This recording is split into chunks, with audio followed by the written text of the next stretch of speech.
Man, think about this for a second. The rise of Islam didn't just happen like some random historical accident. It was this massive shift in human consciousness that started in one of the harshest, most unforgiving environments on Earth, the Arabian desert, where tribes were constantly at war. People were divided by bloodlines and power struggles, and survival was basically the daily obsession. And in the middle of all that chaos in 6610 CE, this man Muhammad, who wasn't a king, not a general, not some scholar backed by institutions, just a humble merchant known for being honest, suddenly starts receiving revelations that would completely rewire the way people thought about existence, about God, about community. And it's wild because at first he's just one guy with a message, but the words he's reciting, this Quran, it's not like the poetry people were used to. It hit differently. It challenged the corruption, the idol worship, the abuse of power, and it called out leaders who didn't want to be called out. And that's where the struggle begins, because when you go against the system pushes back hard. So you've got persecution, boycotts, exile, but what's insane is how this message still spreads. First in Mecca, then Medina, because it wasn't just religion, it was structure, it was justice, it was this radical idea that the rich have to give to the poor, that tribes that hated each other could actually unite under one God, one law, one vision of fairness, and suddenly you've got this unstoppable movement. And Muhammad isn't building it with swords, he's building it with words, with diplomacy, with the power of belief. And then, when conflict comes, because of course it comes, you see battles like Badr, Hood the Trench, moments where the odds are stacked against these early Muslims, but they hold their ground, and every victory, every survival, it fuels the momentum until finally Mecca itself, the city that rejected him, becomes the center of this new faith. And what's crazy is that within a single generation after his death in 632 CE, Islam explodes across the Arabian Peninsula, then into the Byzantine and Persian territories, poor empires that had been around for centuries, and these people who had been dismissed as desert tribes are now carrying not just swords but ideas of law, governance, learning, spirituality, and it's almost like a wildfire, but not one that burns everything down, one that reshapes, that spreads life and culture and innovation. And honestly, when you step back and look at it, the rise of Islam is one of the most improbable, powerful, and transformative events in human history, born in the desert, against all odds, carried by faith, and fueled by this relentless drive to bring people together under something bigger than themselves. The golden age of knowledge in the Islamic world is one of those chapters in history that just blows your mind, because we're talking about this era, roughly from the 8th to the 13th century, where while much of Europe was stuck in the Dark Ages, the Muslim world was on fire with curiosity, innovation, and this hunger for learning that was almost contagious. And it all started with this drive to not just preserve knowledge, but expand it. Like they were gathering up the wisdom of Greece, Persia, India, and beyond, translating it into Arabic, and then riffing on it, pushing it further, like a band taking a classic song and turning it into something new. So you've got Baghdad's House of Wisdom, where scholars from every background, Muslim, Christian, Jewish, sat together, working side by side, breaking down Aristotle, exploring medicine, cracking into astronomy, and they weren't doing it for fame. They were doing it because they believed knowledge itself was an act of worship, like understanding the universe was a way of understanding the Creator. And the stuff they were pulling off was insane. You've got guys like Al-Khwarizmi basically inventing algebra, which literally changed the entire course of mathematics. Ibn Sina writing medical encyclopedias that Europe relied on for centuries, Alhazen dissecting optics and laying down the scientific method before anyone even called it that. And it wasn't just science, man, it was philosophy, art, architecture, literature, even city planning, like you look at Cordoba in Spain at the time, lit streets, libraries with hundreds of thousands of books, universities where people debated everything from metaphysics to engineering. And the thing that hits me is how open they were. Like it wasn't about shutting down other ideas, it was about pulling them in, challenging them, testing them, and in that environment, humanity just leveled up. And of course, it didn't last forever. You've got invasions, political fragmentation, the Mongols tearing through Baghdad, but that fire they lit, that drive to question and explore, spread way beyond their borders. It ignited the Renaissance in Europe.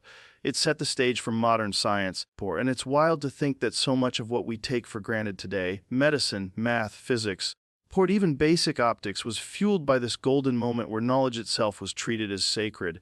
Man, when you look at the art, culture, and architecture that came out of the Islamic world, It's like stepping into this alternate reality where beauty wasn't just about showing off. It was about channeling something deeper, something spiritual, because remember, they weren't into portraits of kings or statues of gods. They took that creative energy and redirected it into patterns, geometry, calligraphy, designs that were so precise and mesmerizing, you can literally get lost staring at them. And it's not just about decoration, it's this idea that math, symmetry, and design are reflections of a higher order. Like when you walk into a mosque and see those domes covered in intricate patterns or those walls filled with Quranic calligraphy, it's not just architecture, it's storytelling. It's philosophy carved into stone, painted on tiles, written in gold, and then you've got structures like the Alhambra in Spain with its flowing water channels. Its endless arches, and this insane mix of light and shadow that makes you feel like you're inside a dream.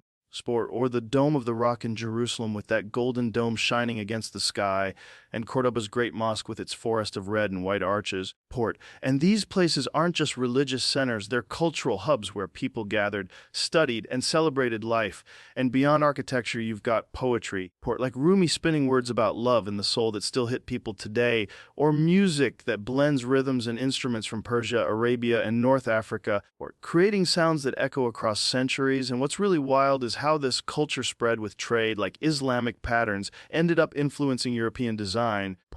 Their instruments shaped Western music, their textiles and ceramics traveled the Silk Road, and it all carried this distinct vibe of refinement, balance, and depth, because to them, beauty wasn't superficial. It was a reflection of truth, a way to remind the human mind of something infinite. So when you think art in the Islamic world, you're not talking about random paintings on a wall. You're talking about an entire civilization breathing life into form, turning math into beauty, turning words into rhythm, turning stone into an experience that makes you feel connected to something way bigger than yourself. You gotta imagine this, how a movement that started with just a handful of followers in the deserts of Arabia suddenly expanded into this massive civilization stretching across continents.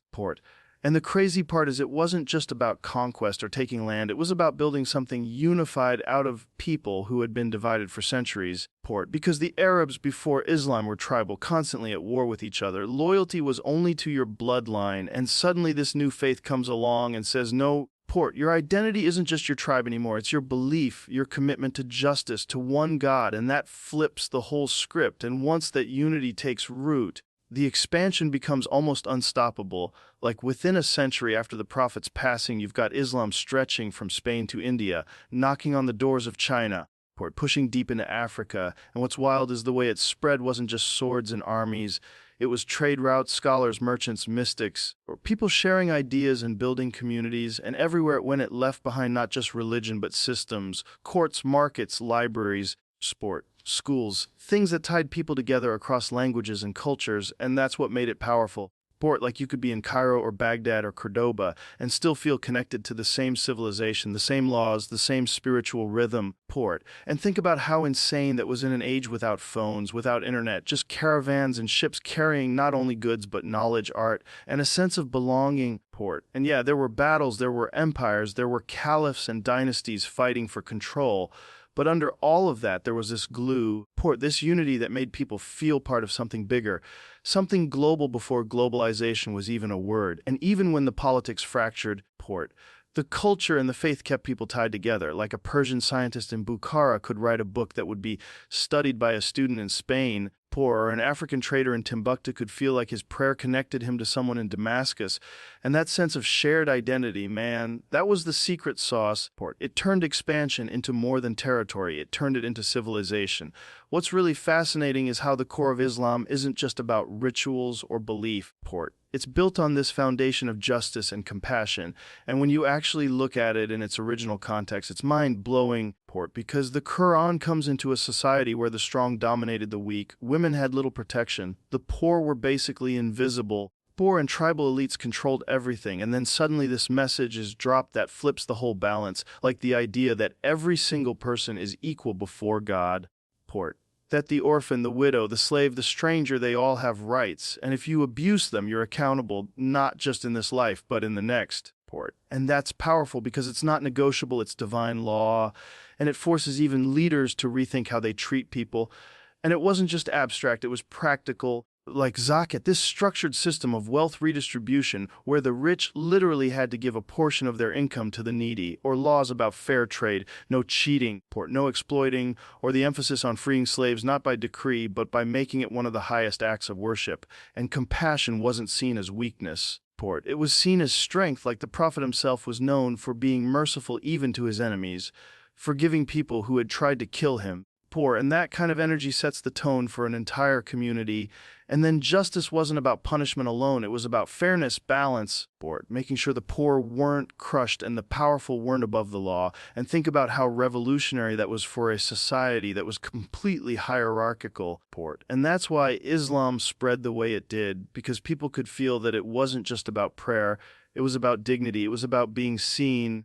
And that resonates across cultures. Like, you can take a farmer in Egypt, a merchant in Persia, a scholar in Spain, and they all feel connected by this same moral framework. This same idea that compassion and justice aren't optional, they're the very heart of what it means to be human.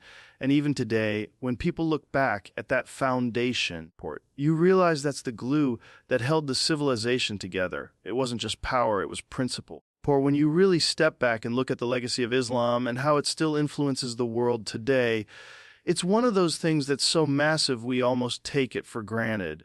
Because the fingerprints of that civilization are everywhere, from the way we do math to the way hospitals are structured, to the way we even think about law and ethics.